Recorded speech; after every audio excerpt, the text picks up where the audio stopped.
My name is Marlow Bennett. I am 34 years old, and I learned the exact value of my daughter's life on a Tuesday morning in September while standing in a hospital corridor that smelled like disinfectant and broken dreams. $75,000. That was the number. That was what separated my 8-year-old daughter Cleo from a clinical trial that could save her life, and a funeral I would have to plan before her 9th birthday. I remember staring at my phone, watching it ring. Mom.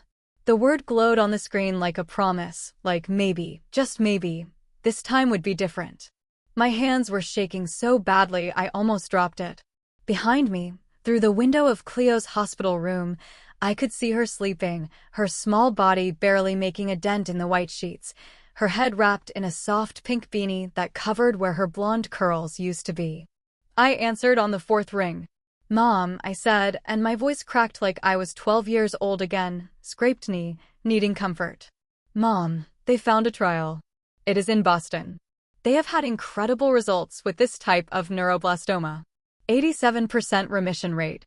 But our insurance will not cover it because it is experimental and we need $75,000 for the first 3 months, and I do not know what to do, I do not know where to turn, and I am so scared. Silence. The kind that stretches and warps until you can feel it pressing against your eardrums. Marlow, my mother finally said, her voice flat, almost annoyed. Marlow, you know we cannot just pull that kind of money out of thin air. I felt something crack inside my chest. You sent 100 people to Italy last month. You rented a villa in Tuscany for 2 weeks. You had ice sculptures and a string quartet flown in from Vienna. Kendall's wedding cost over $300,000. I saw the pictures. I saw everything. That was different, she said, and I could hear her irritation growing. That was planned. That was saved for. Your sister only gets married once, Marlow. This is her moment. My daughter is dying. I said it clearly, slowly, like maybe she had not heard me the first time. Mom, Cleo is dying. She has stage 4 cancer. This trial could save her life. Another pause. Shorter this time. Colder. We cannot enable your financial irresponsibility, Marlow. You chose to have a child young. You chose to marry Aaron when we told you he was not stable. You chose to live beyond your means. These are consequences of choices. I felt the phone slip in my sweaty palm. Somewhere down the hall, a machine was beeping. A nurse laughed at something. The world kept spinning like it had not just stopped for me. This is not about me, I whispered. This is about your granddaughter. Your only granddaughter. Mom, please. I am begging you. Have you tried a GoFundMe? My mother asked, like she was suggesting I check the couch cushions for loose change. Or maybe your church. I am sure there are resources. I did not cry. I think I was too shocked to cry. I just stood there, phone pressed to my ear, staring at nothing. I have to go, my mother said. Your father and I are meeting Kendall and Marcus for brunch. They're back from their honeymoon. We are looking at pictures. She hung up. I stood in that hallway for what might have been 10 minutes or 10 hours. Time felt thick and strange. When I finally moved, it was to walk into Cleo's room and sit beside her bed. She stirred a little, opened her eyes halfway. Mommy? Her voice was scratchy, tired. Did Grandma say yes? I smiled. I do not know how I managed it, but I smiled. We are going to figure it out, baby. I promise. She nodded, believed me completely, and drifted back to sleep. I sat there holding her small, cold hand, and I made a different kind of promise. One I would keep for the rest of my life. If we survived this, if Cleo made it through, I would never forget. I would never forgive. And I would make sure that when my parents needed me, when they came calling with their own emergencies and their own desperation, they would hear the same words they had given me. That was different. 3 days later, I was sitting in our tiny apartment, surrounded by medical bills and denial letters, when my phone buzzed with a notification. Instagram. My sister Kendall had posted a new photo album. The caption read, "Still dreaming of our magical Tuscan wedding. So grateful to Mom and Dad for making our fairy tale come true. Family is everything." The first photo showed Kendall in her custom Vera Wang gown, $75,000 of silk and lace, laughing in a vineyard at sunset. I closed the app. I did not cry. I just added the memory to a list I was keeping in my head. A ledger. A reckoning that was coming. Cleo coughed from the bedroom, a wet, rattling sound that made my heart stop. I put down my phone and went to her because that was all I could do. That was all I had left. But I remembered. Oh, I remembered everything. I was not always invisible to my parents. There was a time, brief and golden, when I was their world. But that was before Kendall was born, before I understood that love in the Bennett household was not infinite, it was conditional, and I had somehow failed to meet the terms.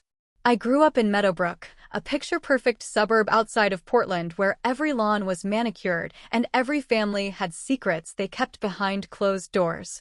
Our house was the largest on Sycamore Lane, a sprawling colonial with white columns that my mother loved to photograph for her holiday cards. My father, Douglas Bennett, owned 3 car dealerships across Oregon. My mother, Vivian, did not work but kept herself busy with charity galas and country club luncheons where women wore pearls and discussed their children like prized horses at auction. I was 7 when Kendall arrived. I remember standing in the hospital room, staring at this tiny, screaming thing wrapped in pink, and feeling something shift in the air. My mother looked at Kendall the way she had never looked at me, like she was made of spun glass and miracles. From that day forward, I became the before and Kendall became the after. It started small. Dance recitals where my parents arrived late for my performance, but sat front row for Kendall's. Birthday parties where my cake came from the grocery store, but Kendall's was custom-made with edible gold leaf. College funds that were equal on paper, but somehow Kendall's grew while mine stayed stagnant. When I was 16, I made the mistake of getting a B in calculus. My father did not speak to me for a week. When Kendall was 16, she wrecked her brand new BMW driving drunk, and my parents hired a lawyer to make it disappear. She got a newer car the following month. I learned to be small, to need nothing, to celebrate my own achievements alone in my bedroom because bringing them to the dinner table meant watching my parents find ways to make them about Kendall instead. When I met Aaron at 22, he was the first person who saw me. Really saw me. He was a junior architect with kind eyes and rough hands, and he loved me in a way that felt like coming home. We married quickly, too quickly according to my parents, in a small ceremony at the courthouse, because we could not afford anything else and my parents refused to contribute. "Your sister will want a real wedding someday," my mother had said, sipping her wine. "We need to save for that." Kendall was 15 at the time. Cleo was born 2 years later, and she was perfect. 10 fingers, 10 toes, Aaron's dark hair, and my green eyes. I called my mother from the hospital, voice shaking with joy, and she said she would try to visit next week. She had a spa appointment scheduled. She came 3 weeks later, stayed for 20 minutes, took one photo holding Cleo, and left. That photo went on her Facebook with the caption, "Blessed to be a grandmother." She visited 4 times in 8 years. But when Kendall got engaged to Marcus Huntington, heir to a tech fortune, my mother transformed into a wedding planner possessed. She called me weekly with updates I did not ask for. The venue, the flowers, the designer dress fittings. Each call was a reminder that Kendall's one day mattered more than all of Cleo's days combined. I should have seen it coming. I should have known that when I needed them most, they would choose her again. They always chose her. Standing in that hospital corridor, hearing my mother's refusal, I finally understood. I was not their daughter. I was an inconvenience they had been tolerating for 34 years, waiting for me to stop asking for things they had already decided I did not deserve. The realization did not break me. It crystallized something inside me, turned my grief into something sharp and purposeful. I would save Cleo myself. And I would remember every single person who turned away when we needed them most. Cleo responded to the trial. Not immediately, not dramatically, but slowly, in small mercies that accumulated like snow. Her energy returned in increments. Her blood work showed improvement. The tumors began to shrink. By November, 6 weeks into treatment, her oncologist used the word hopeful for the first time. It was not remission, not yet, but it was possibility, and possibility was a luxury we had not been able to afford in months. Aaron cried in the hospital parking garage, great heaving sobs of relief that echoed off concrete. I held him and felt something loosening in my chest, some terrible knot I had been carrying since the diagnosis. We were going to make it. Cleo was going to make it. That same week, my mother called. I almost did not answer. Her name on my phone screen felt like a wasp trapped against glass, something to be ignored until it went away. But curiosity, or maybe the ghost of the daughter I used to be, made me pick up. Marlow, she said, her voice bright and artificial. I am calling about Thanksgiving. We are hosting at the house this year, the usual, and I wanted to make sure you were coming. It has been too long since we have all been together. I stood in our apartment kitchen, phone pressed to my ear, trying to process the audacity. She had not called once during Cleo's treatment. Not to ask how she was doing, not to see if we needed anything, not even to acknowledge the 45,000 strangers who cared more about her granddaughter than she did. Cleo is still in treatment, I said carefully. We are in Boston until mid-December at least. Oh. A pause. Well, can you come for just the day? Fly in and out? It would mean so much to your father. And Kendall is bringing Marcus. It would be nice for the family to be complete. Family. The word tasted like copper in my mouth. We cannot afford plane tickets, Mom. We have been in Boston for 6 weeks. Every dollar we have is going to medical expenses and keeping our apartment while we are gone. We cannot just fly across the country for dinner. Her sigh was theatrical, wounded. Well, if you cannot make it, you cannot make it. I just think it is important for Cleo to maintain relationships with her family. She barely knows us anymore. The laugh that came out of me was sharp and ugly. She barely knows you because you have visited her 4 times in 8 years. She barely knows you because when she got cancer, you told me you could not help because you needed to save money for Kendall's wedding. A wedding that cost more than some people's houses. Silence. Long and heavy. When my mother spoke again, her voice had gone cold. I will not be spoken to this way, Marlow. I am your mother. You owe me respect. I do not owe you anything, I said, and the truth of it rang through me like a bell. You made it very clear where I stand in this family. You chose Kendall over Cleo's life. I will never forget that. And I will make sure Cleo knows, when she is old enough to understand, exactly who showed up for her and who did not. My mother made a sound like I had slapped her. How dare you? How dare you try to turn your daughter against her own grandparents? This is emotional manipulation, Marlow. This is cruel. Cruel was being told that my daughter's life mattered less than ice sculptures and imported wine. Cruel was watching strangers scrape together their last dollars to save her while you posted pictures of Tuscan sunsets. Do not talk to me about cruelty, Mom. You wrote the manual. I hung up. My hands were shaking. My heart was hammering.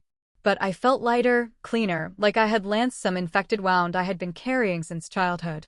Aaron came home 20 minutes later and found me sitting on the floor, phone still in my hand. He knelt beside me, searched my face. What happened? I told her the truth, I said. Finally. He pulled me into his arms and I let myself be held, let myself feel the weight of what I had done. I had severed something, some cord that had been strangling me for decades. It hurt, but it was the good kind of hurt, the kind that comes before healing. We did not go to Thanksgiving.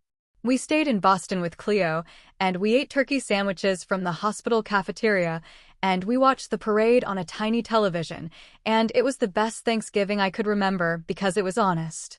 My mother sent a group text to the family that evening. A photo of their elaborate table, Kendall and Marcus dressed like a catalog, my father carving a golden turkey. The caption, "Grateful for family. Missing those who could not be here." Kendall replied with heart emojis. I deleted the text and turned off my phone. Some absences are blessings. 3 weeks after Thanksgiving, my phone rang at 2 in the morning. Boston time. I jerked awake in the uncomfortable chair beside Cleo's hospital bed, heart already racing because nothing good happens at 2 a.m. Kendall. Her name glowed on my screen. I had not spoken to my sister since before Cleo's diagnosis. Our relationship had always been complicated, built on a foundation of resentment I tried to hide and favoritism she pretended not to notice. But we had maintained a surface-level peace, exchanging pleasantries at family gatherings, liking each other's social media posts with the enthusiasm of strangers being polite. That peace had shattered when I saw what our parents spent on her wedding while my daughter fought for her life. I almost declined the call. But something, maybe old habit, maybe curiosity, made me step into the hallway and answer. Marlow? Her voice was strange. Tight. Like she was crying or trying not to. What is wrong? I asked, because something was clearly wrong. Kendall did not call me at 2 a.m. to chat. I need to talk to you. Her breath hitched. I need to tell you something, and I do not know how, and I am so sorry. I am so sorry. My stomach dropped. Kendall, what happened? Is someone hurt? No, it is not that. It is. God, Marlow, I did not know. I swear I did not know. Did not know what? About Mom and Dad. About the money. About Cleo. I went very still. The fluorescent lights hummed above me. Somewhere down the hall, a monitor beeped steadily. What are you talking about? I overheard them tonight. I came by the house because Marcus is traveling and I wanted company, and they were in Dad's office, and they did not know I was there. Marlow, they have the money. They always had the money. I felt something cold spread through my chest. What? For Cleo's treatment. They have it. Dad pulled it from one of his business accounts to pay for the wedding, but he replaced it after. They have $200,000 in liquid savings. They could have paid for Cleo's trial without even feeling it. They chose not to. The hallway tilted. I put my hand against the wall to steady myself. Why are you telling me this? My voice sounded far away, like it was coming from someone else's mouth. Because it is not right. Kendall was crying now, really crying. Marlow, I did not know. I swear I did not know they told you no. Mom said you were handling it, that you had insurance, that everything was fine.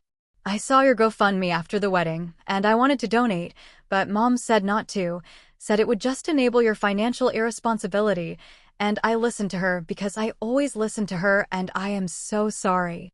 I slid down the wall until I was sitting on the cold linoleum floor.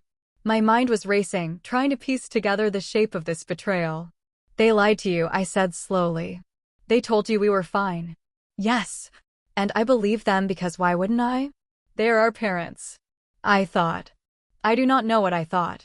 But tonight, hearing Dad say that you were always too emotional, that you needed to learn to handle things on your own, that Cleo's illness was not their responsibility, I realized they let your daughter almost die to teach you some kind of lesson.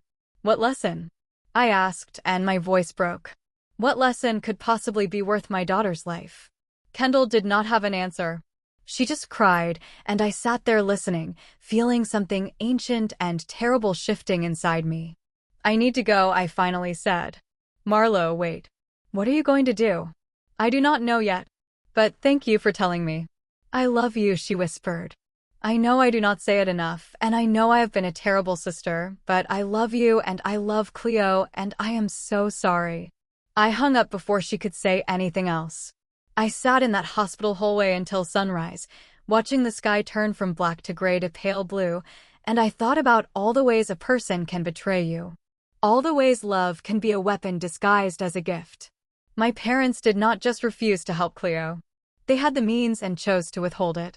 They decided that teaching me a lesson about self-reliance mattered more than their granddaughter's life. That was not neglect. That was cruelty with intention. That was evil wearing a respectable face. When the sun was fully up, I went back into Cleo's room. She was awake, watching cartoons on the small television, looking more like herself than she had in months. Hi, Mommy, she said, smiling. Look, it is the one with the singing cats. I climbed into the narrow bed beside her, held her carefully, breathed in the smell of hospital soap and something underneath that was pure Cleo. I love you, I whispered into her hair. I love you so much. I know, she said simply, completely, the way children do when they have never been given reason to doubt. And in that moment, I decided. I would not let this anger poison me. I would not become bitter or cruel. But I would also never forget. And when the time came, when my parents needed something from me, I would show them exactly what they had taught me. Sometimes love means knowing when to let go. Sometimes it means walking away.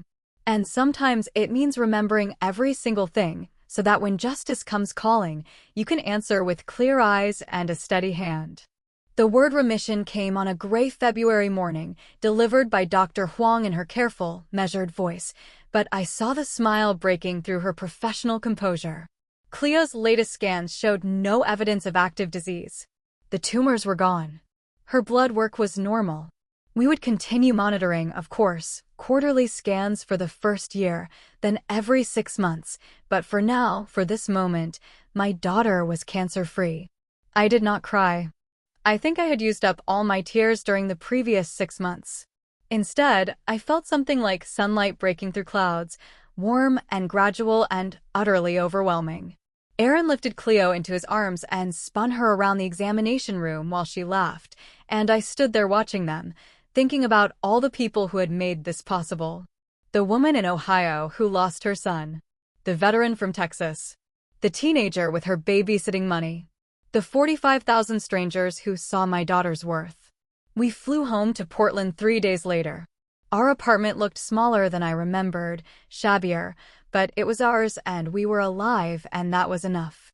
Cleo started 3rd grade in March, 4 months late but determined to catch up. She wore hats to cover her patchy hair, and she tired easily, but she was there, she was living, she was making friends and learning multiplication and complaining about homework like a normal 8-year-old. I went back to work part-time at the dental office. Dr. Morrison had held my position as long as he could, and even though we were drowning in medical debt, even though our credit cards were maxed and our savings were gone, we were managing. Barely, but managing. My parents did not call.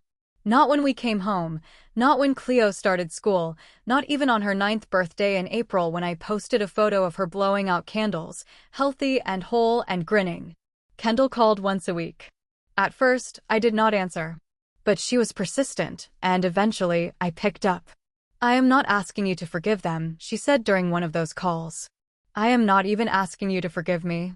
I just want you to know that I see it now. Everything I did not see before." "What changed?" I asked. "I grew up," she said simply.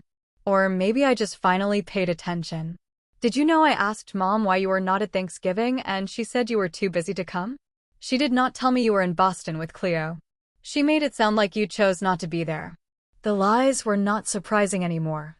I had stopped expecting truth from people who traded in careful omissions and strategic silences. Kendall sent gifts for Cleo. Art supplies, books, a stuffed horse Cleo named Butterscotch. She never asked for acknowledgement or thanks. She just kept showing up in small ways, trying to build a bridge across the canyon our parents had created. I did not trust it completely, but I let her try. Summer came. Cleo's hair grew back in soft curls. Her 3-month scans were clear. Then her 6-month scans. We started to breathe again, started to plan beyond the next doctor's appointment, started to believe in a future we had almost lost. That was when my father called. I was in the garden behind our apartment complex, helping Cleo plant tomatoes in a small patch of dirt we had claimed.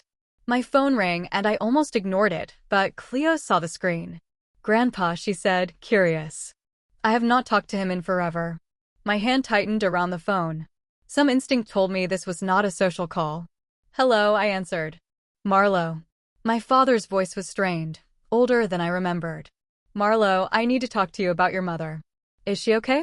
She had a stroke 3 days ago. She is stable now, but there was damage. The doctors say she will need extensive care, possibly for the rest of her life." I stood very still, processing this information with a strange, distant calm. "I am sorry to hear that," I said, and I meant it. I had not wished sickness on my mother. I had just wished for her to understand, for one moment, what it felt like to need help and be refused. "We need to discuss care options," my father continued. "Long-term care. Your mother will need around-the-clock assistance. We have been looking at facilities, but the good ones are expensive. Very expensive. And with the medical bills, the rehabilitation costs, we are going to need help from both you girls." The tomato plant in my hand suddenly felt very heavy. I set it down carefully. "How much help?" "The facility we are looking at costs $12,000 a month. If you and Kendall each contribute $3,000, we can cover the rest." I looked at Cleo, dirt on her nose, completely absorbed in her planting. "I thought about $3,000 a month." I thought about the GoFundMe. I thought about strangers choosing compassion while my parents chose ice sculptures. Dad, I said slowly, I cannot afford to give you $3,000 a month. I am still paying off Cleo's medical bills. We are barely making rent. Marlow, this is your mother. She needs you. The irony was so sharp I almost laughed. Instead, I took a deep breath and said the thing I had been rehearsing in my head for months. When Cleo needed you, when she was dying and I begged for help, you told me you could not pull that kind of money out of thin air. You told me I needed to handle my own financial irresponsibility. So that is what I am telling you now. I cannot help. You will need to figure this out on your own. Silence. Long and disbelieving. You cannot be serious. I am completely serious. After everything we have done for you? After we raised you, supported you? You supported Kendall, I corrected. You tolerated me. There is a difference. And I am sorry Mom is sick. I truly am. But I cannot give you money I do not have. You will have to do what I did. Ask for help. Start a GoFundMe. Reach out to friends, family, strangers. See who cares enough to save her. I hung up before he could respond. Cleo looked up at me concerned. Are you okay, Mommy? I am perfect, I said, and I meant it. My father called back 17 times that day. I did not answer. He left voicemails that progressed from angry to pleading to threatening. Legal obligations. Family duty. How dare I abandon my mother in her time of need? I deleted each one without listening all the way through. Kendall called that evening. Her voice was careful, measured. Did Dad call you? Yes. Are you really not going to help? I cannot help, Kendall. I do not have the money. And even if I did, why would I give it to them after what they did? She was quiet for a long moment. I am not giving them money either. Marcus and I talked about it. We could afford it, technically, but I do not think we should. I think they need to understand that actions have consequences. I sat down slowly on the couch. You are serious. Completely. What they did to you, to Cleo, it was unforgivable. I am done pretending otherwise. I told Dad we would help them find resources, look into Medicare options, research facilities that take insurance, but we are not writing checks. What did he say? He called me ungrateful. Said I owed them after everything they spent on my wedding. Kendall laughed, but it was bitter. Like the wedding was a gift and not a performance they staged for their friends. I did not even want half of what they planned. I wanted something small. But it was never about what I wanted. It was about what looked good. I felt something loosening in my chest. For years, I had resented Kendall, blamed her for being the favorite, but maybe she had been trapped too, just in a different kind of cage. So what happens now? I asked. Now they figure it out, Kendall said. Like you had to. 2 weeks later, my father requested a family meeting. Neutral location. A coffee shop in downtown Portland. I almost declined, but curiosity won out. I arrived to find my father sitting in the corner, looking smaller than I remembered. Grayer. His expensive suit hung a little loose, like he had lost weight. Kendall was already there, sitting across from him, her posture defensive. I slid into the booth beside my sister. Thank you for coming, my father said, and his voice cracked on the words. What do you want, Dad? Kendall asked, not unkindly, but firm. I want to talk about your mother. About what we are going to do. He looked between us with something like desperation. The facility we wanted, Maplewood Gardens, it is not possible anymore. They require payment up front for the first 6 months. $70,000. We do not have it. The number hung in the air. 70,000. So close to what they had refused to give Cleo. What about your savings? I asked. Your retirement accounts? Depleted. The wedding, the Italy trip, the villa rental, it all added up faster than we expected. We were planning to replenish everything this year, but then your mother got sick, and I had to step back from work to care for her, and now we are behind on the mortgage, and I do not know what to do. He put his head in his hands, and I watched him with a strange, detached pity. This was a man who had everything and spent it on appearances, on impressing people who did not care, on a wedding that lasted one day, while refusing to save a life that could have lasted decades. Dad, Kendall said gently, why did you tell Mom not to help Marlow? When Cleo was sick. He looked up sharply. What? I heard you that night. talking about how Marlow needed to learn responsibility, how Cleo's illness was not your problem. Why did you decide that? My father's face went through several expressions: surprise, guilt, defensiveness, before settling on something like shame. We thought you were exaggerating, he said finally, looking at me. Your mother said you always dramatized things, made everything a crisis. We thought if we said no, you would figure it out on your own. And you did. You raised the money. Because strangers had more compassion than you, I said quietly. Because people I never met saw my daughter's value when you could not. We did not think she would actually die, my father said, and his voice broke. We thought the doctors were being overly cautious. We thought you had options. I had no options. I had a dying child and parents who chose a party over her life. Do you understand that? Can you comprehend what that feels like? Tears were running down my father's face now. I am sorry. I am so sorry. I was wrong. Your mother was wrong. Please, Marlow. Please help us. I am begging you. I looked at this man, this stranger who shared my DNA but nothing else, and I felt nothing but a vast, echoing emptiness. No, I said simply. Marlow, please. You had a choice. You chose wrong. Now you live with it. I stood up and Kendall stood with me. There are resources for people in your situation. Medicaid. Community programs. Maybe start a GoFundMe. I hear those can be very effective. We walked out together, my sister and I, leaving our father sitting alone in that coffee shop, finally understanding what it felt like to be refused by the people who were supposed to love you. Outside, Kendall took my hand. Are we terrible people? She asked. No, I said. We are just done being doormats. 3 months after the coffee shop meeting, my mother was moved to a state-funded nursing facility on the outskirts of Portland. It was clean but institutional, smelling of boiled vegetables and industrial cleaner, a place where people went to exist rather than live. I did not visit. My father sold the house on Sycamore Lane to pay off their debts. He moved into a small apartment near the nursing home, took a job managing one of his old dealerships for someone else, and aged 10 years in 6 months. Kendall visited him sometimes. She had a bigger heart than I did, or maybe she just processed grief differently. She would call me afterward and report on his deterioration with a sadness that felt earned. He asks about you, she said one evening. About Cleo. I think he finally understands what he lost.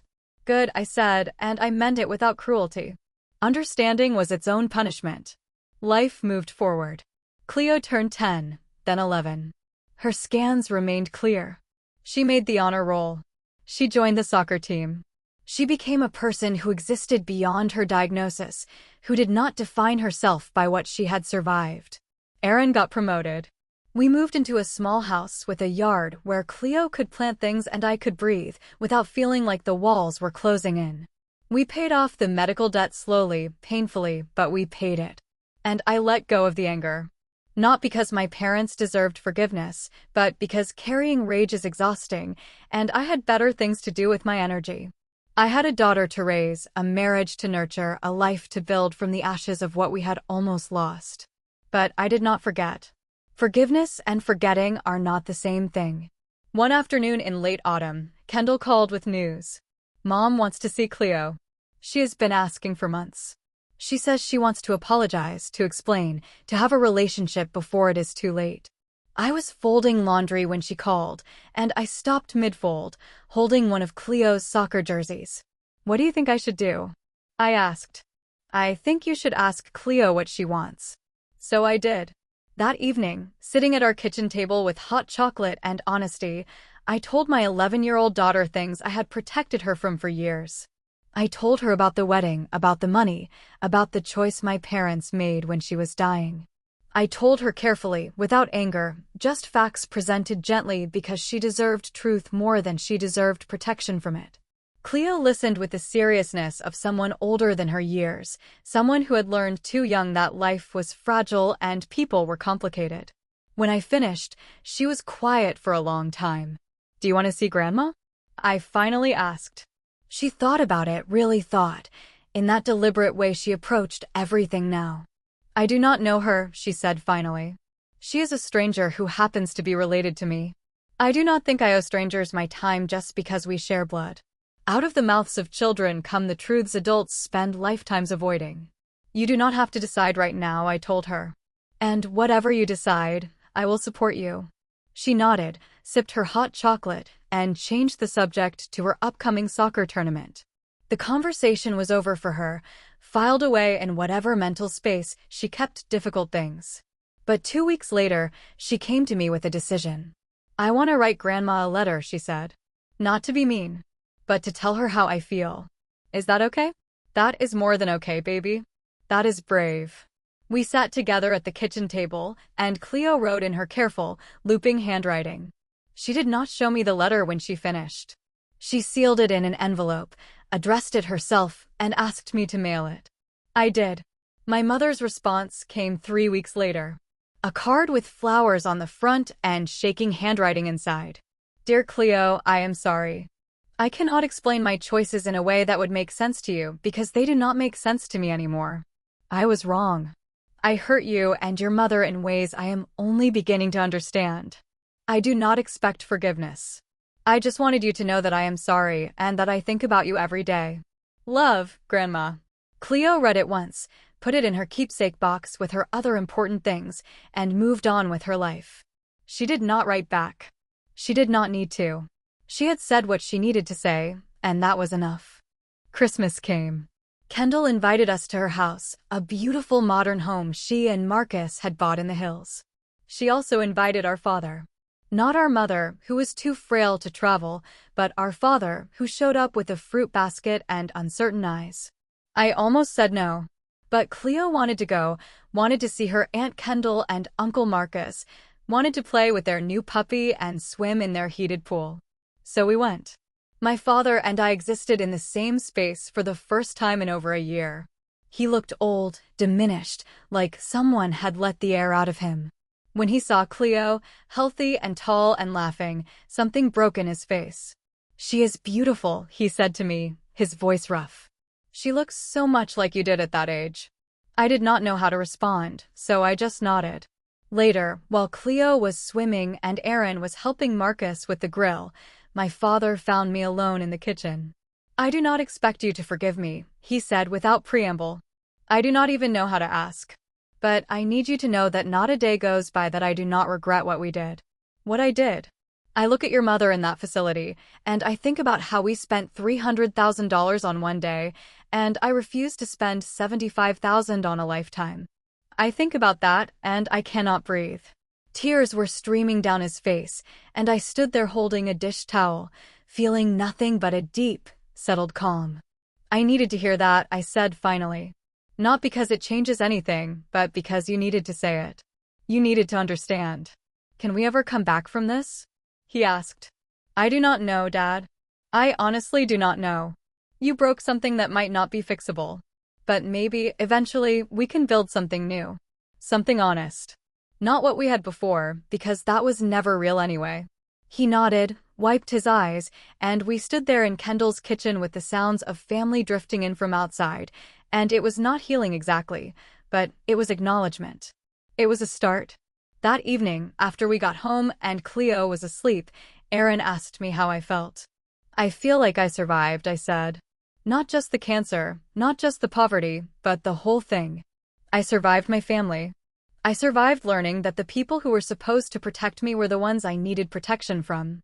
And I came out the other side. Are you happy? He asked.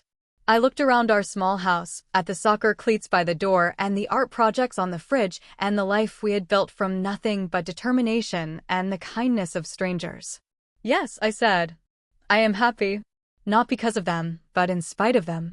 And that is its own kind of victory. He kissed my forehead, and we sat together in the quiet, and I thought about the girl I used to be, the one who made herself small, who apologized for taking up space, who believed that love was something you had to earn through perfect behavior and constant accommodation. That girl was gone.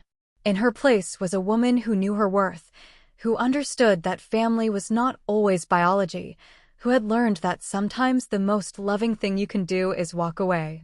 I did not need my parents anymore. I had grieved the parents I wished I had, accepted the parents I actually had, and moved forward without them. That was not cruelty. That was survival. And in the end, survival is its own form of grace. 5 years passed. They moved like water, sometimes slow, sometimes rushing, but always forward. Cleo turned 16. She got her driver's license, her first job at a local bookstore, a boyfriend who was respectful and kind. Her cancer became a part of her history, not her identity. She still had scars. Quarterly scans became yearly scans became routine checkups. She tired more easily than other kids. Sometimes she had nightmares about hospitals.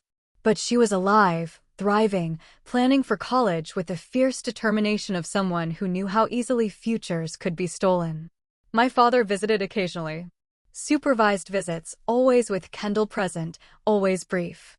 He brought gifts Cleo was polite about, asked questions she answered with careful distance. They would never have the relationship he wanted, but they had something, some fragile thread of connection built on honesty rather than obligation. My mother, I never saw again. She had another stroke when Cleo was 13. It left her unable to speak, trapped in a body that had betrayed her the way she had betrayed us. My father said she cried when she saw photos of Cleo. I did not ask to see her. Some bridges, once burned, are not meant to be rebuilt. Kendall and I grew close in ways I never expected. She divorced Marcus after 3 years, a quiet dissolution of a marriage that had been more about appearances than actual love. She started her own business, an event planning company that specialized in intimate, meaningful celebrations rather than the ostentatious displays our mother had valued. She came to Cleo's 16th birthday party, a small gathering in our backyard with string lights and homemade cake, and she cried when Cleo blew out the candles. "I almost lost this," she whispered to me. "I almost missed knowing this incredible person because I was too busy being the perfect daughter to parents who were never going to be satisfied." "You are here now," I told her. "That is what matters." One evening in early spring, my father called with news. My mother had passed away. Peacefully in her sleep, which felt like a mercy she had not earned but received anyway. The funeral was small. Me, Kendall, my father, a handful of people from the nursing home who had cared for her. Cleo came but stood apart, observing rather than participating, honoring the death of a stranger who shared her blood. At the reception afterward, held in the common room of my father's apartment building, he pulled me aside. "Your mother left something for you. For both of you." He handed me an envelope, worn and wrinkled like it had been held many times. Inside was a letter, dated 3 years earlier, written in the shaking handwriting of someone whose body was failing. "Marlow and Kendall," it began. "I am writing this while I still can, while I still have words, because soon I will not even have those. I do not expect forgiveness. I do not deserve it. But I need you to understand, even if understanding changes nothing. I was raised by a mother who measured love in achievements, who told me I was only as valuable as I was perfect. I spent my life chasing an approval I never received. When I had you girls, I swore I would be different. But I was not. I just redistributed the poison. Kendall, I made you my project, my proof that I could create perfection. Every dance recital, every grade, every accomplishment was really about me, about showing the world I was a good mother. I loved you, but I loved what you represented more. I am sorry. Marlow, I saw too much of myself in you. Your messiness, your imperfection, your refusal to fit into the box I needed you to fit in. You reminded me of everything I hated about myself, so I pushed you away. When Cleo got sick and you asked for help, I saw it as proof that you were failing the way I always feared I was failing. Helping you would have meant admitting I was wrong about everything. So I chose pride over love. I chose ego over my granddaughter's life. I cannot undo any of it. I cannot give you back the years I wasted, the love I withheld, the damage I caused. All I can do is tell you the truth. You both deserved better. You deserved a mother who was healed enough to love you without conditions. I am sorry I was not her. Please do not make the same mistakes I did. Please break the cycle I perpetuated. Be better than I was. Love your children for who they are, not who you need them to be. I am sorry. I am so sorry. Mom. I read it twice, then handed it to Kendall. She read it with tears streaming down her face. "Does it change anything?" she asked me. "No," I said. But it helps to know she understood at the end. My father was watching us with hollow eyes. "She worked on that letter for months," he said. "It was the only thing she seemed to care about, making sure you knew." "Thank you for giving it to us," I told him. We buried my mother the next day in a cemetery overlooking the river. The headstone was simple: Vivian Bennett, beloved mother. It was not true, but it was what people expected, and sometimes lies are kinder than truth. As we walked back to the cars, Cleo slipped her hand into mine. "Are you okay, Mom?" "I am," I told her, and I meant it. I mourned the mother I never had a long time ago. This is just closing a chapter. "Do you think she is at peace now?" Cleo asked. "I hope so, baby. I really do." We drove home through the spring afternoon, past cherry blossoms and new green leaves, and I thought about inheritance. About the things we pass down to our children, the wounds and the wisdom, the patterns we repeat or break. I inherited pain from my mother, but I refused to give it to my daughter. That was my victory. That was my revenge. Not cruelty. Not bitterness. Just choosing, every single day, to be different. To love better. To break the cycle. And in breaking it, I set us all free. 7 years after my mother's funeral, I stood in a different hospital corridor. This one smelled like new paint and hope instead of disinfectant and fear. My daughter was 23 years old, graduating from veterinary school, healthy and whole and brilliant. But I was not there for Cleo that day. I was there because my father had collapsed at work, a massive heart attack that the doctors said he was lucky to survive. Lucky being relative when you wake up to find half your life gone and the other half requiring machines to keep pumping. Kendall called me from the ICU. "He is asking for you," she said. I told him I would try. I should not have gone. I had every reason not to. But something pulled me there anyway, some need for closure or completion, or maybe just curiosity about what a dying man had left to say. My father looked small in the hospital bed, tubes and wires connecting him to various machines that beeped with mechanical indifference. His hair was completely white now. His hands, once strong and commanding, trembled against the thin blanket. "Marlow," he whispered when he saw me. "You came." "I came," I confirmed, sitting in the chair beside his bed. Kendall squeezed my shoulder and left us alone. We sat in silence for a long moment, the machines doing their work, keeping him tethered to a life he had wasted in so many ways. "Your mother's letter," he finally said. "Did it help?" "It helped me understand," I told him.